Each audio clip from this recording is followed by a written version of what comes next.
Okay, now I'm ready. Okay. Wait, Greeting. no. All right, go. I'm ready.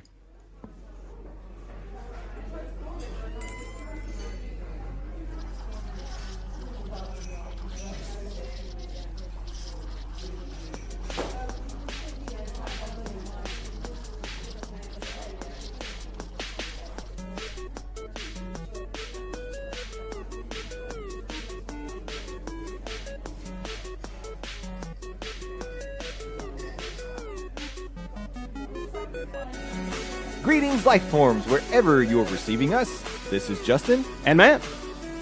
And I don't have a clever nickname, but I'm still Landon Doan. Still and always. Always, Yep. forever. Right up until I stop breathing. Then at that point, I'm something else. Landon I'll figure that Doan? out when I get there. Worm food. He's landing Yeah. gone. Or a spooky ghost. Landing gone. Spooky times are over with, my friends. It is almost turkey time. It's November 5th, which means I am already starting to do my stomach stretching exercises. Been eating fired a lot up. of rocks. Eating rocks. Yeah. Turkey isn't my favorite thing, but on Thanksgiving, I get enough for the whole year. That's I'll right. tell you this. A lot of tryptophan. Yeah. And then I take naps. Lots of naps. Yep. Welcome back. This is episode 70 of Nerd News Cafe. We are happy you have joined us today, and whether you're preparing for Thanksgiving or starting to do your Christmas shopping, this is a great soundtrack to your Tuesday adventures. To your sweatpants to the mall. Oh, yeah. Yeah, I was going to say, speaking of Christmas and malls, just based on the commercials that were literally airing on Halloween, it's the Christmas season. So, Dude. yeah. If you go to our local Kroger now, Oh, yeah. Christmas music. Yeah. Christmas Already. music. It started on November 1st. I went in there just to grab a milk because we can never do all our shopping all at once. And we're in there every day, honestly.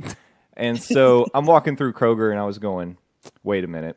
This feels like, yep, that's all I want for Christmas is you. I'm going to be hearing this for the next 60 days. Oh, God.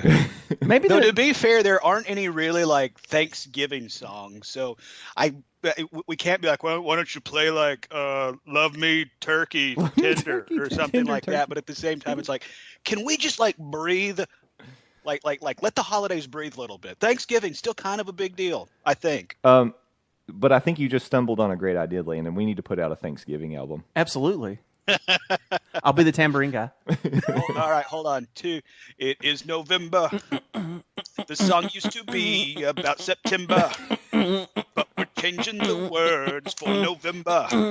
That's all I got right now. Damn. All right, we'll workshop There it. we go, yeah. I think you can at least implant the Addams Family turkey song, I'm a Turkey, Eat Me. Yeah.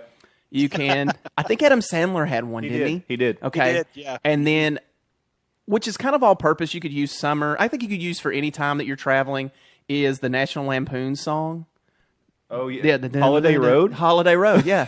Okay. It All does right. have a holiday. Yeah, It says okay. holiday. And then the Wedding Singer version of Holiday.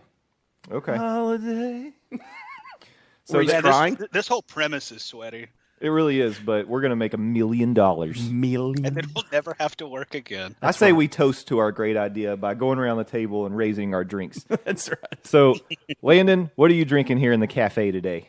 Since it is a cafe and they serve coffee, I am going that route, drinking my somewhat still expired Dunkin' Donuts coffee. Hasn't killed me yet, so Yeah, I'm gonna you haven't keep on died yet. going. Okay. I feel like he's building up that iocane powder kind of resistance to it. I think so. Yep, I'm preparing my body for the future wars. It's a good experiment to see, when society breaks down and we're in the post-apocalyptic world, will you still be able to use your expired Dunkin' Donuts K-Cups? True. And I'll be able to sell them for currency. I was about to say, One K-cup will equal roughly 500 children. Oh, God, that's a terrible exchange. Ooh, terrible. Whoops. Who wants kids? No. Yeah. You're getting the short end of the stick on Yeah, I that. was about to say, Seriously. Those Ugh. aren't good laborers at all. Like you can't Yeah. get them to pick anything up. Nothing. Oh, no kidding. And they don't contain caffeine. No. They make you want to take more naps. I mean, is that like a Benjamin in our world now? Like you got bottle caps for so long and then it's K cups. I don't know. I hadn't thought it. All right. Matt, what have you got? Anything different today? A carbonated eggnog. Yeah, baby. Get in it. Gross. Just kidding. It's water, guys. I don't even wish that upon my worst enemy. Okay, I was about to say, Matt, we're going to have a talk. If I had a carbonated eggnog, there's more than a talk that needs to be had. Yeah, like an intervention or something. Or a severe ass kicking. Yeah, either one. I'm gonna go ahead and put that in my life contract that those things can happen if I do drink said beverage. I'm just gonna say, Landon, Matt, you guys are getting into like a comfy routine of having same drinks every time. Well, I was drinking beer last time. Well, you want me to go get my bottle of gin and start drinking straight gin at 11:30 in the morning? Yes, sir. Heavily. Okay. I'm stepping out because I've never had one of these before with a Mountain Dew Kickstart Black Cherry. Matt has had this. I have had that. I have not. So here comes the sound effect work. Foley. Oh, that had a nice pop. It's really good. That was good. You have to save that one. License that one out, yeah. And now I drink. You might have That to. sounded like the hot and stream. I was about to say you're gonna have to. It's gross. I don't like it. Sorry. All that for that face. Sorry, Mountain Dew. Caffeine, 5% juice. They should put that review just on the side of the bottle. It's gross. Period. I don't like it. Close quote.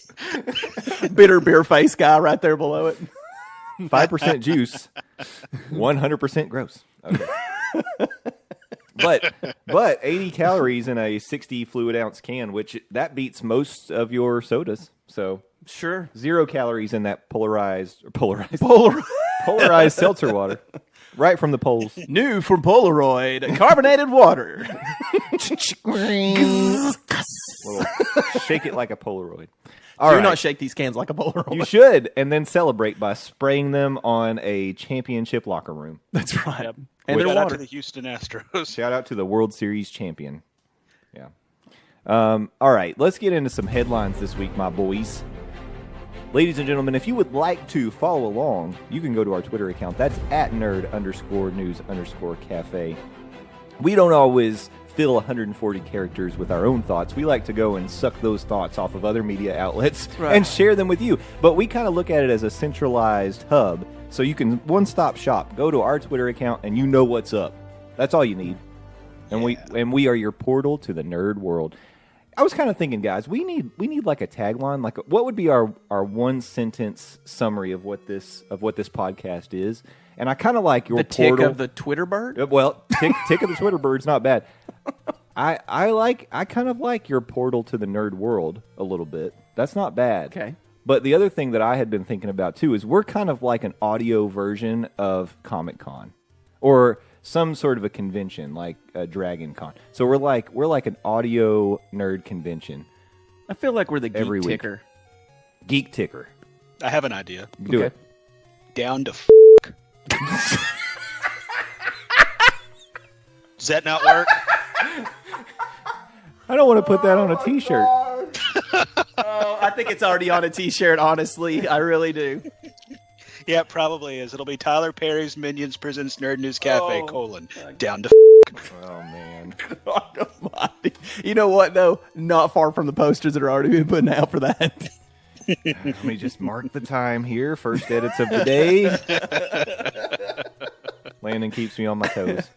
Nice. Landon, while you're NNC DTF. while you're off and running here, one of the things that we saw this week was kind of an interesting infographic, I'll call it, Friday the 13th, the game, letting us know what's on the horizon in future patches. So what are you looking forward to?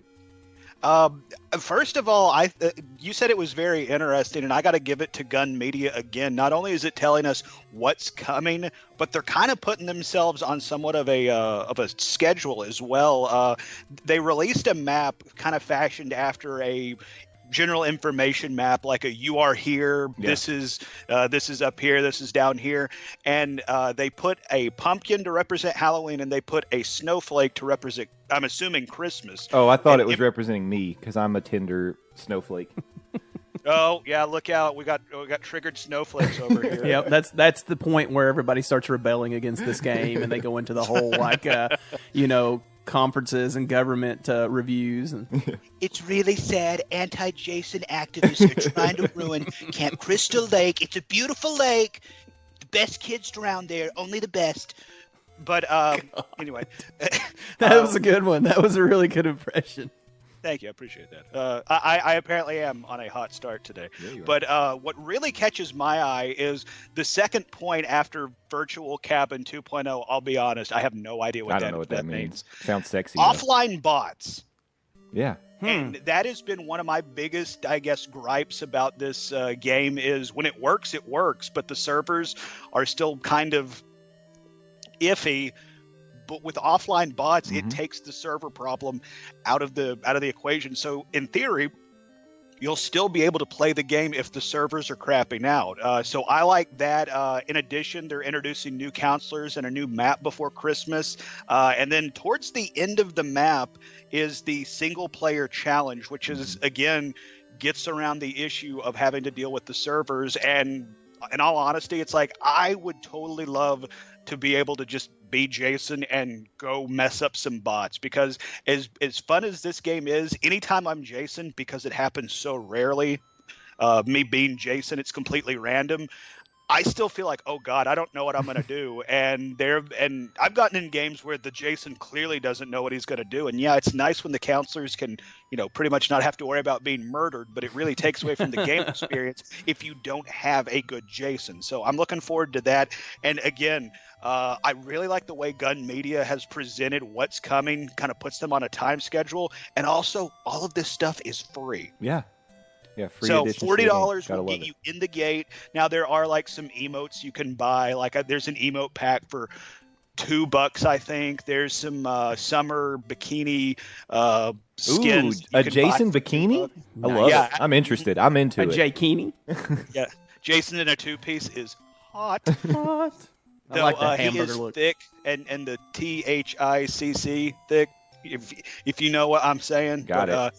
Yeah, it's super excited what Gun Media continues to do with Friday the 13th, the game, and I'm really impressed that they're putting themselves on the clock saying we're going to get Virtual Cabin 2.0, offline bots, single-player challenge demo, new counselors, and a new map all before Christmas. So I think that's cool. And then after that, they have more new counselors, more new Jasons, new game modes, the single-player challenges I was talking about, new clothing options, new Jason, and they're going to wrap it up with another new map. So before it's all said and done, we're going to get 2 packs of new counselors, 2 maps, 2 new Jasons, and a couple new game mode options. So I'm super excited to see what this game's doing going forward. And good on you, Gun Media. I know they're getting a lot of on social media because there's some entitled, well, yeah, we'll call them entitled fans who are just like constantly bagging on them because they can't seem to quote unquote get it right in their mind. But good on Gun Media. I'm really enjoying my experience.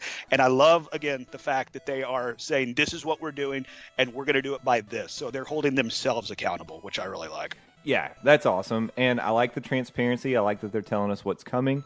Obviously, like you said, it sounds like they're listening to demands and trying to address issues with the game. All of that's great stuff. And I got to tell you, I still haven't purchased this game yet. It is getting to the point, as I see it continue to develop, that I feel like I've got to get into this. I mean, really, there's no reason not to because all they're kind of addressing all the things that I was like, well, I don't know, maybe this would make me hesitate. I mean, they're getting rid of those concerns. So I feel like they absolutely are. And again, it's available both digitally and now physically, $40, no matter where you get it. You can go down to Best Buy, you can go down to Target, you can hop on the Xbox Live Store, PlayStation Store, Steam, $40 across the board. And like you said, they are really addressing issues. And again, good on Gun Media. They're listening to what we're saying. So yeah. Send us a free copy, Gun Media. We've been shilling been shilling for you for months. Yeah. Come on. We'll put it on the Hook Twitch. it up. We will talk about it every week after that. I like the transparency that they've given. I mean, it's like, this is our battle plan. This is what we're going to do, and this is what we hope to give to you. And I mean, even if they fall short on maybe a goal or two, if they come out and say, map change, or, do something crazy like they've already done, I think people will still be accepting of it. I don't really care about the entitled fans. They can get bit in my mind, but, these people looks like they're freaking working their asses off for this game, and you got to applaud that. Oh, absolutely. And I'm kind of in the same boat with you on the entitled fans, but good on Gun Media. They've been very upfront. They've admitted the shortcomings that they've experienced. They've been very open about the growing pains that they've been going through, because this is a game, remember, that was started as a Kickstarter project, and it was going to be a game inspired by movies like Friday the 13th. But the response was so huge, they were able to actually get the Friday the 13th license. And I honestly think this game blew up much bigger than they thought it was going to originally. So good on Gun Media for being able to be like, okay, this is what's going on, and we're going to fix it. Yeah, it's awesome. Really makes me interested in what they foresee the future to be beyond this game. Because if they're, what's the next? Project? What's their next project? What's their next mountain to climb? Because I mean, for everything they're doing in this one, you would really like to see them venture into something else, I would imagine. Absolutely. I am interested to see what they're doing in the future, because, I mean, it's like, I guess they possibly could do a Friday the 13th, the game too, but in all honesty, It's like, it really feels like they're doing everything you can with a Friday the 13th game in this aspect. I mean, short of introducing Freddy versus Jason, or Jason goes to hell, or Jason goes to New York, or Jason goes to you know what? We need a Jason X game. Get on that. I want Space Jason, damn it. Yeah, I'd like to see him either jump a new genre, or, I don't know. I just like the work ethic. I would like to see him take on something fun. Yeah. So another movie experience is what I was thinking. Yeah. Something maybe the Halloween authentic. franchise. I don't know. Halloween might be fun if they wanted to stay in the horror genre, or even something else. Just maybe make I guess you'd have to think about what licenses could they get. Yeah, true. Because Friday the 13th, they were willing to work with them, so maybe they'd have to kind of access something like that. But maybe we can get an Ernest Scared Stupid game that Landon would be afraid to play. Be terrified. I just practically live under the couch in fear of Ernest P. Worrell's terrifying game. I was about to say, maybe he saves Christmas. Maybe they could do a Christmas game. Christmas. Maybe it's Ernest's entire world. Like, there's a camp, An Ernest world. Christmas. I would play that game. Oh, I learned recently that Camp Crystal Lake, the location that they used to shoot the films, was actually, it's a Boy Scout camp, and it's an operational Boy Scout camp. So so when people are not allowed to go tour that place, so what they've had to do to try to address the tourist is they set up occasionally tours, like guided tours, on Friday the 13th when they come up. And so the most recent one was actually this past one in October, and it sold out within minutes when they announced it online. But I think that would be something that would be pretty cool to do, because apparently a lot of the locations that they used to shoot still look very similar to what they did in the movie. So just kind of an interesting little Friday the 13th tidbit. All right. Let's stay in the game world for just a minute. And this is a pretty crazy announcement right here. So GameStop is kicking off a gaming rental program called the Power Pass. So a couple details. $60 will give you 6-month access to play as many pre-owned games as you want. The catch is one at a time, but you get to keep it as long as you want. It's kind of like the Netflix thing. They'll send you one, you get to take it home or whatever, play it as long as you want, take it back, trade it out. At the end of the 6 months, you actually get to keep one of those pre-owned games. If there was a favorite one that you kept going back to, that's yours. You also have to sign up for their rewards program, but basically, which is free. Yeah, it's a free program. But I have it. I do too. Yeah, it helps them keep track of what you've rented and what's out and all that kind of stuff. And it's coming very soon. Launches in store and online November 19th. Wow, that is soon. Yeah. So. Really, that holiday season. It went from kind of a rumor about a week or more ago to full-fledged, this is what's up, and here's the details. I love it, because one of the things I talk about all the time is companies, especially companies that have brick-and-mortar stores where they might have high overhead, and now we're moving to such a digital world. Actually, this came up because we were talking about Toys R Us recently and how Toys R Us is going out of business. You have got to adjust to the fact that now people don't have to come to your store anymore to get the things that they want. In fact, they can get more options, more variety for less money by shopping virtually. So how do you compete in a world like that? You don't have to go to GameStop to get games. No. So I love it when I see this kind of forward-thinking business plan, and I think, honestly, if you're a person who games, $60 is about what you're going to pay for a new game. Well, of right? course it is. Mm-hmm. So that's one new game. But if you pay $60, you're getting access to as many games as you want. And if you're a person like Landon, you burn through content like a madman. So yes, as a matter of fact, I've hit that wall in Destiny where it's like, I want something new, and Bungie's dropping first expansion December 5th, but please continue. Well, exactly. So if you're a person like Landon, you could get your money's worth and so much more out of a program like this. Mm-hmm. Absolutely. And they also point out in this article, by the way, this is from comicbook.com where I'm getting the details. They point out that, new games you can find new games pre-owned on the shelf like a week later. Yeah. Oh, yeah. People get tired of them instantaneously. So it's not like you'd be limited. With the trade-in, they know the longer they have out a new game, the less they're going to get a return on their return, for lack of a better term. Exactly. So there are people who get the new games, power through them, and then 5 days later flip it and take it back. But that kind of I want to jump on there. Yeah. That's my only hesitation on this program. It sounds great. It sounds super cool. Have y'all ever signed up for GameFly? No, I never did GameFly. I've looked at it, but I didn't like the pricing on it. Well, I have signed up for GameFly in the past, and it's a great program.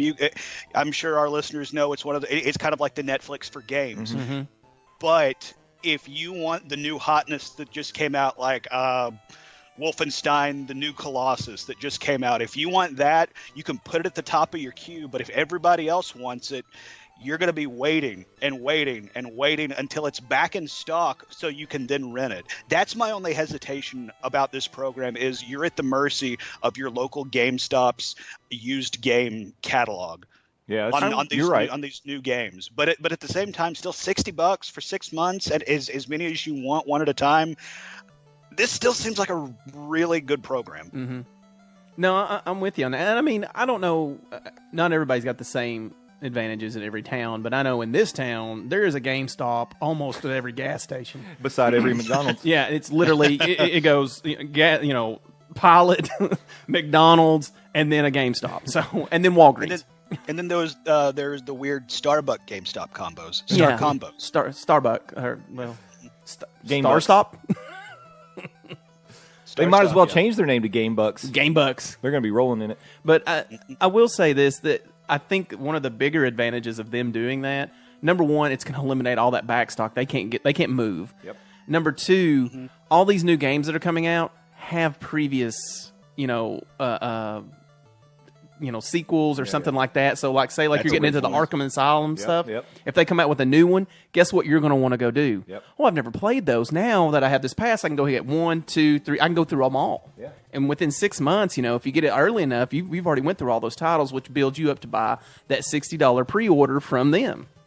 Yeah, and actually, it is brilliant. It's a smart business model. And because you're right, all this backstock of the used games that they might never get rid of, now they have an outlet to actually turn that into an asset. Because with the online program, they can centralize that stuff and actually make use of it rather than just having to junk it at some point. Yeah, just the field destroy is what we used to do at Blockbuster. But the bigger part of it is just having that title that you were you'd heard bad things about. Yeah. Take a chance on it. Take a chance. Take a chance. Take a chance. You don't have. I was used to do that in Monopoly, by the way. If you landed on the chance, take a chance. Take a chance.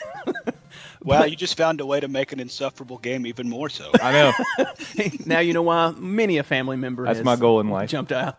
But I mean, it's I don't know. I'm trying to think of one I would take a chance on. Maybe one of the new Street Fighters. I don't know, Turbo Grand Nationals. I don't know. I've lost track of what the name of them half of them are, but I'm like, yeah, why not? Let's see what they got now. What about Need for Speed? Absolutely, the Need for Speed. It's I've heard bad things about it, but you know what? I'm going to try it now. Yeah. So but, absolutely, any of those franchises. It opens the door for you to try things out, and I think that the kicker of being able at the end of each 6-month period to keep a title is huge. Oh, that's awesome. It's huge. It's huge. And I don't know who this is. He's like a leprechaun. We're not. Though I do want to get some clarification on that keeping a game part. I've seen it both ways. You can keep a game that you've rented in the past 6 months, or you keep the game you have out at the end of your 6 months. So I'm still Okay. wanting to get some clarification on that. But I mean, like $60 for 6 months, unlimited pre-owned game rentals. That's a pretty good deal. Just looking at it. And that's another question that comes to my mind is the whole, do you have to, like, say like I know that I want to buy Destiny 2. Why? But I know that, in this fantasy world that's what I want to do. So there's no reason for me to rent it because I know that I'm going to just pick that one as my go-to game and I can play that at the end of whatever. Do I have to, check it out? Or is it one of the ones you can pick, regardless of whether you checked it out or not? This one, and that's one of the questions I don't have that they don't answer in that article. This is a quote from the article. It just says, the icing on the cake, however, is at the end of the 6-month trial, players can choose one pre-owned game to keep. That's all it says. Okay. All right. So, right there it says you can choose, but again, and it really, again, might come down to the stock that your local GameStop has of pre-owned games. Be like, I want to keep Bling Blong's Revenge. Oh, dude, I'm sorry, but we don't have Bling Blong's Revenge, so you can't keep it. And that's what I want to know is like, you said something about centralizing over the internet. Do you think that they're going to do it in Netflix style? Like it says there will be an online option. So I was thinking that was a good question. Okay, too. I've completely passed over that. So yeah, that's they're going to have to warehouse that somehow. Yeah. I mean, I guess they already have that, but they definitely have storage somewhere. Or maybe, I mean, if you order one that let's say they decentralize their inventory and it's all at the stores. If you order one and they need it, they could just pull it off the shelf somewhere and send it to you. Yeah, you would have to wait. Yeah, in theory. Yeah. So they don't need to necessarily have their own Amazon warehouse or something. I don't think they'd send it to you though. I think it would still be, hey, it's at this store waiting for you. Maybe send it between stores. Yeah, you have to come to the store. I would think that would be the smarter option be. Because if I have one checked out and then they send me another one, yeah. CD Sam, or I don't want to use Sam. It's like CD Stan. That was bad. I apologize to your wife. That's okay. CD She's Stan, gonna come and karate chop you in the man. neck. I can feel the chill on my spine. I've felt it before. But CD Stan's like, well, I don't have to take this one back. I've got this other one. I wouldn't do that. If they're smart, they'd be like, oh, hey, we've got this game waiting for you when you want to bring the other one back. Yeah. All right. So still, obviously, there's some unanswered questions here. But, Anacondas? But I think that what we know about it so far, it sounds pretty positive, and we'll see. We'll just have to see how they execute, and we're going to find out real quick because it's in a couple weeks. Yeah. So. Yeah, I can't believe it's dropping on the 19th. I mean, like you said, it went from rumor to reality in what felt like a week. Mm-hmm. Just quickly, what do you think the advantages of that date is right before Christmas? Is that to build the new games that are coming out for Christmas to kind of get that pull for those? Maybe a good gift for your gaming child or spouse or or spouse child is a $60 subscription. I mean, when you break it down, that's $10 a month. That's nothing. Yeah, that's literally nothing. Yeah, I was break it into like thinking about entertainment budget. Sure, yeah, $10 a month is nothing. How much do you spend on entertainment budget every month? And you just have to parse it out that way. I'm not gonna lie. There's a part of me that one in particular child I have that would be okay. Now it's gonna suck to run down there every time because then it's like, okay, we'll go down there and trade it on this day. Yeah, just quit harassing me before I put you in the trash can. But I mean that's not a bad option for kids. Instead of buying these games, it's like, because I know there's a very oversaturation of entertainment with gaming right now. So it's like your needs are met regardless. So and games are a great babysitter. Bingo, absolutely. If you go on vacation, 5 games and a couple of dollars for pizza, they're good. Mm-hmm. That Uncle Xbox that watch the kids. That's right. He's got it. So I want to hit a couple of things pretty quick. One of them was we did throw up a graphic of the Lion King cast kind of fully fleshed out. Man, you want to talk about some heavy hitters in Hollywood? Yeah. That is a list. That's like a who's who. Man, Donald Glover is just freaking. Oh, he's killing it. We say it all the time, but I mean he is killing it. Yeah. I finally got to watch Spider-Man, and Oh yeah. He's small in there. part, he's great. Yeah. Yeah. You know, I was like, I love his character for as short as it is. I think it's a great character. You know, He's the uncle to Miles Morales. Yeah. So it's really cool. Interesting in my mind to see Eric Andre. I didn't realize he was going to be in The Lion King as Azizi, which I'm guessing is one of the hyenas. Yes. Yeah. That was kind of a Shinzi. surprise too. And Florence Kasamba is the other one, and then Keegan Michael Key. Key my key. That is my boy. Those are your 3 hyenas. That's awesome. Yeah, pretty strong. I see Seth Rogen is going to be Pumbaa. I think we knew about that one, but that's pretty natural. He's got Mufasa kinda is that- like- is Timon. That'll be a great pairing. Yep. Yep. Well, Mufasa, James Earl Jones. Yeah, he's coming back. You can't. Yeah, you can't. He lives again. Yeah, Mufasa. I kind of feel bad for Jeremy Irons because he was really oh God, good as I know. Scar. I loved, Yeah. and you know I'm a Jeremy Irons fanboy. I would have liked to see him come back as Scar, but I will say Chiwetel Ejiofor, he's awesome too. Yeah, he's in the new- operative, man. Is he in the new Black Panther? I think so. Movie? Yeah, he is. I thought I saw him in there. I I'm- can't say for sure though. I'm 90% sure. I don't want to come across as because it could be racist. Yeah, I'm backing away from the mic on that one. but I really think I have seen him associated. He's with just in that. some prominent movies all the time, so that's why I said that. I don't know why you said it. It's a huge cast. Well, that's what I'm That's why. saying. Yeah. It's a huge cast, and it seems like something that he would be in. I'm going to ask the Googs. Googs, help us out, Hey, man. hey, I hey. actually thought he would have been a good Black Panther character, but I really Well, they went like what younger. we're seeing with Chadwick Boseman. Yeah, and that does make sense. You do I'm wanna see sorry. young- You know, Civil War. That guy's amazing as Black Panther. Amazing. That whole character, the way they brought it to life, is amazing. Never mind, he's not listed. I'm racist. Sorry, Yep. guys. Sorry, everybody. I'm going to apologize right now. Well, he should have been in it. I swear, I thought I saw his name associated with it, but I did too. because it is a Glad I long backed cast. Black on him. Yeah, well, I mean, we're looking at it right now. I've got it pulled up, and it is forever long. And you know, people were like raising their hands; they wanted to be a part of this movie. So, Oh, yeah. I just assumed, I'd be in it. and I shouldn't have assumed. And Michael B. Jordan's in it. My bad. Well, it's been fun, guys. I've enjoyed being on the show. You know, you all. I think you know what happens when Dad's not on the you all show, so keep you might fighting want the to good fight. you might want to think about. And watch out for landmines. Yeah, this show is going to be unedited going forward. All right. I wanted to talk about this because this is just kind of silly, and we had a couple hot takes on this one. Lord of the Rings TV series being considered by Amazon. Of course it is. And Landon, what were your thoughts on this one? You know, I can't say I'm surprised, but I have a feeling it's going to be a 24-episode series, and each episode is going to be 7 hours long. Yeah. So everybody strap in, burn all your vacation time, maybe fake your own death so you can watch it all when it comes out, because once you start, it's never going to end. Gonna end. Never gonna end. I think we've told the main story. Now we need to tell the backstory. No, not? we've already told the backstory. We've told the backstory. We need to tell the backstories. We need these side characters. Like, I know everybody loved listening to dwarf raps. That's what everybody went to Lord of the Rings for. Well, guess what? We're now going to hear the mixtapes that led to the dwarf That's raps. right. I mean, Ipsy people- Mountain Face coming straight out of Mordor. People didn't feel like it was overdoing it, breaking The Hobbit into three-hour movies, right? That was reasonable. That was totally reasonable. I will say this. They did cover the entirety of the book, and a lot of the book, he is unconscious, so you can do anything you want to. Bilbo gets knocked out, and then he wakes up. Oh, a war happened. Cool.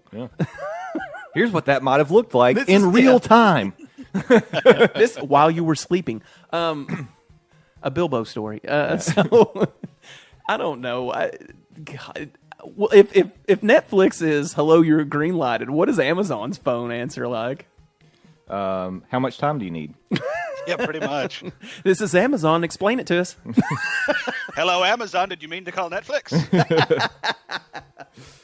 Yeah, they're gonna fill their warehouse with freaking Lord of the Rings content. Oh yeah, they're still trying to off it. I don't know about you, but every time they do a Prime Day or anytime they do their little hot sales, it almost always has some kind of Lord of the Rings something in it. Movie replicas, signature Peter Jackson's toilet. I mean, there's everything you could possibly want in there. I don't know if I want that Peter Jackson's toilet. Hey, it's full of ideas. I just want a Peter Jackson cap. I don't know. Workman's cap. Yeah. I'm going to wrap up with this one because it feels appropriate since it's a kind of a disappearing story, and then we can disappear out of this episode. This is from Geek Tyrant, written by Joey Power. We've used a lot of his articles 6 days ago. Ron Howard reportedly reshot nearly all of Solo, a Star Wars film. So this is interesting just because when he was brought on, Lord and Miller had completed basically all the principal shooting for Solo. And he was really brought on because of all the creative differences he had with Kathleen Kennedy. They had with Kathleen Kennedy. And they were just talking about this movie's in basically close to post-production, and we just need to kind of get it wrapped up and clean some things up. Well, as it turns out, they nearly doubled the budget and reshot the whole damn thing. Jeez. So, I said on Twitter, it's like two directors' voices were cried out and were suddenly silenced. Because, honestly, they even mentioned in this article that they probably will not be mentioned in the credits at this point. That's nuts. Yeah. Erased from existence. I mean, I hope they still get paid, but at the same time, if they're removed from the credits, they're going to miss out on all the residuals. Yeah. I know we're going to have to wait for this answer. What was it that got them fired? What were you doing? I don't. Too many. You know what I fart mean? Jokes. I don't know. Fart jokes. They killed Chewie. I mean, what did we do? They wanted Han to be bisexual. I honestly don't know. Like, did they? Well, I mean, there's all was there of, like a whole drug game, like a Narcos kind of storyline they had wrote? I would love to see what their movie looked like. That's what I'm saying. Even just tell me why. Tell me what direction they went that was so bad. Maybe and at this point, we're never gonna. That footage is never gonna see the light of day. No. But I would just love wanna know. at some point, and maybe Lord and Miller could do this somehow under the table. I bet he's got a getting gag, busted. not a gag thing. But, well, all that stuff is just owned by Star Wars. I'm sure Lucasfilm. But what I'm saying is NDA, non-disclosure. So maybe that goes out when it comes out. I want to see the storyboards. If I could just see the storyboards for what that movie was going to look like, Somebody's got pictures. I'm so curious. There's cell phone pictures somewhere. Yeah, And Lord and Miller, I didn't even realize this. They're responsible for one of my favorite shows on TV, Last Man on Earth. Oh, there you go. Yeah, I had no idea, and I was just because who pays attention to the credits? People and their creative stuff. Yeah, I don't care. Feed me. Who cares who the gaffer is? Who's the best boy? I don't give a crap. What is the best boy? My mom says I'm the best boy. But anyway, I saw like Lord and Miller come up there. They've got like a almost like a battle standard that comes up at the end of Last Man on Earth, and I was like, oh. Well, I do like their stuff, and I'm sure I've seen other stuff that I don't, I couldn't name right now. But how bad could it have possibly been? And the fact that they totally redid it, now I just feel, I don't know, like, is it gonna feel? It had to be bad. Is it gonna feel very like full of studio notes and very?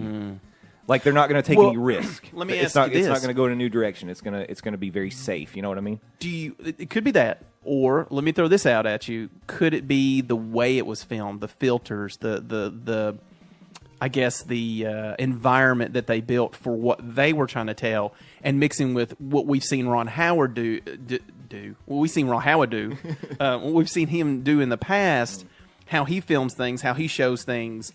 Probably didn't match up. And if you want to kind of get an example of that, like Zack Snyder versus Peter Jackson, I mean, those are two different ways of showing a story. Yeah. Filters, the way it's shot, the how they present characters, style. They're trying to erase these other people's style because it does not match in to what Howard does. Yeah, that's a good point. I kind of think it might be one of those things that Lord and Miller wanted to do something that doesn't fit the quote unquote Star Wars mold. Yeah. And what made me think this is Thor Ragnarok just came out recently, and it felt different than every other Marvel Cinematic Universe movie out there, maybe short of Guardians of the Galaxy. And then I saw somebody online say this, and I thought, damn, why didn't I think of this? It felt like Marvel let the director of Thor Ragnarok do what Edgar Wright wanted to do on Ant-Man. Okay. And if you remember, Ant-Man was originally directed by Edgar Wright, and then Marvel removed him and made somebody come in and finish it. And you could still feel some Edgar Wright parts in Ant-Man, but you could tell it wasn't an Edgar Wright movie. So now I'm kind of like Kathleen Kennedy obviously has her hand on the boat driving the Star Wars ship. But at the same time, like, I don't want the Star Wars movies to feel so samey, because I feel like we're starting to see some diminishing returns in the Marvel Cinematic Universe because all of these movies just feel so samey.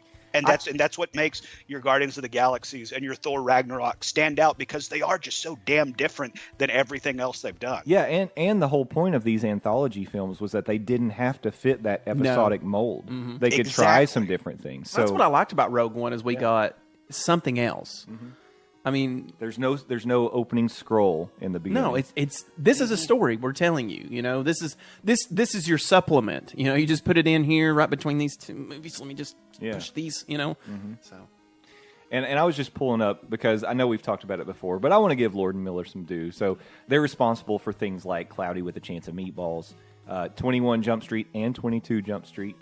Those were funny. You know what? The Lego Movie. The Lego I wonder Batman if their movie. humor was too much. Well, it almost kind of does. From what you're saying, there's a lot of like humor that they do, and I mean, Lego Movie, you know, was trying to keep it tampered for kids, but 21 Jump Street and 22 Jump Street, they have some jokes. They got jokes. They got some jokes that are adult got jokes over you know? here. And if they were trying to take Solo that direction, I wonder if they were like, you know, Kennedy was like, "Whoa, no, none of this." It's very possible. So they've definitely proven that they can put out a good product that is well received by the populace. So it's not like they don't have the chops. I think it really is a matter of they wanted to do something that just didn't fit what they saw, what Kathleen Kennedy saw in the Star Wars universe, I think. And who knows? I'm just saying, I would really love to see. I want that vault to be open. Release those documents. Release them. Release them. We want to see them.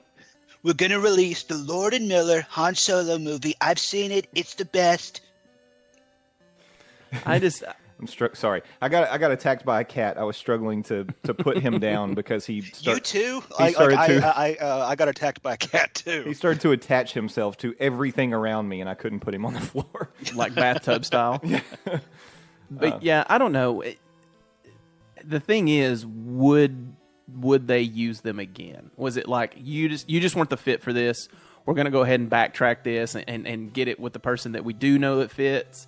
Or you were not it? I think this is conjecture, personal opinion, but I really think that it was like, you know what, this is just not a good fit. Yeah, that's what I'm saying. What you guys do don't fit with us. Right. So, no, that's true. See you later. And then Ron Howard comes in and he's like, "Hey, Happy Days, am I right?" Apollo, and they bring in the Fonz. Apollo 13. Han Solo is just going to be the Fonz in this whole movie. Hey, okay with that. How many Ron Howard films has Tom Hanks been in? All of them. So do you think he's going to bring in Tom Hanks? All of them. We'll see what happens, guys. I'm expecting Solo to be good, but I don't think it'll be a poor performance. True. Respect on that one. I want to say that when you think about Solo, this is the first anthology.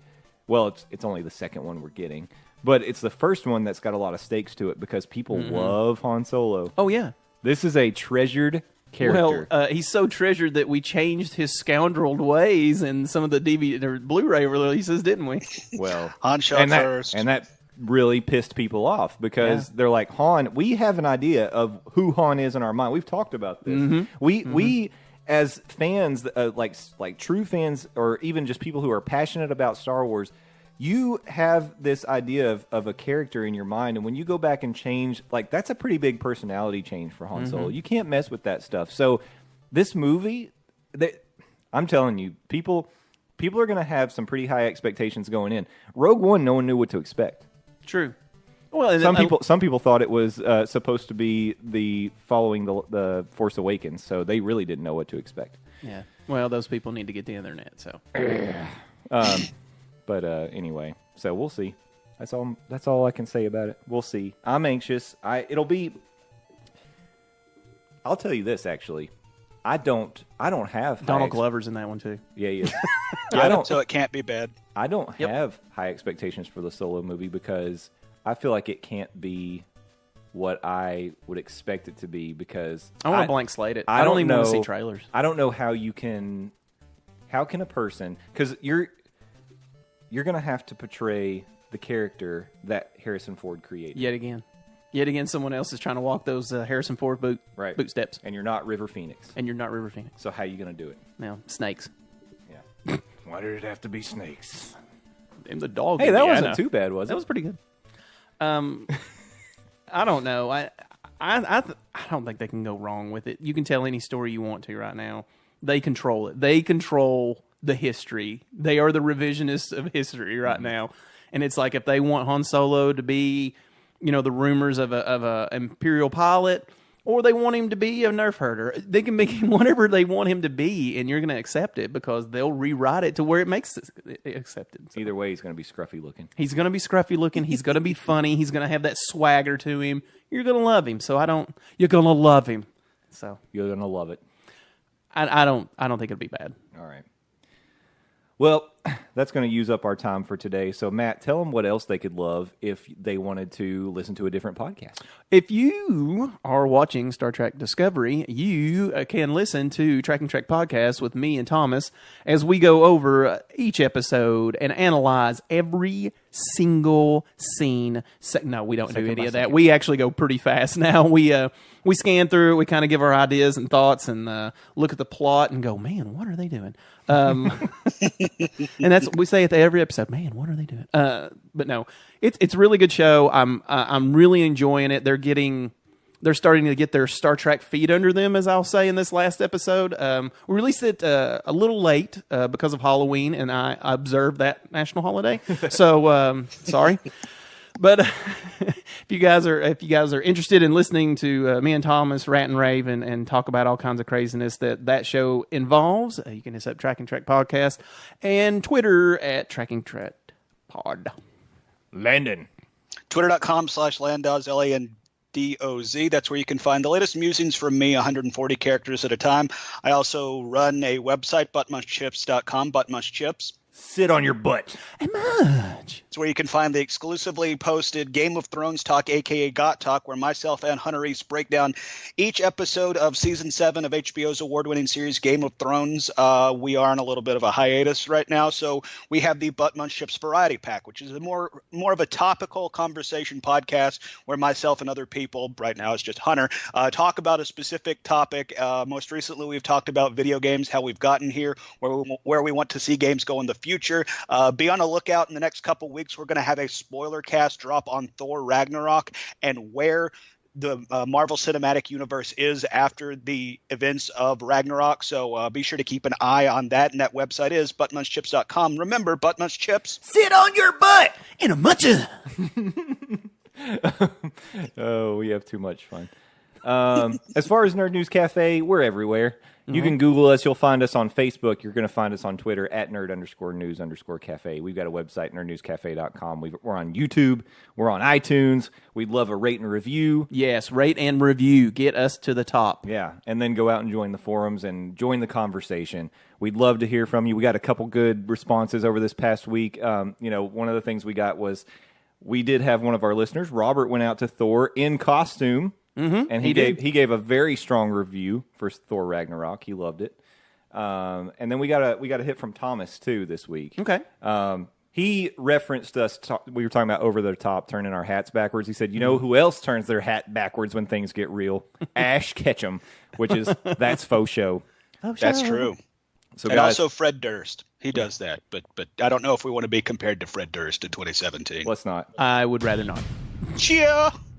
So I think we should turn our hats backwards because it's about to get real on Thursday when we Thursday it up, we stir it up. All right. Until then, in transmission.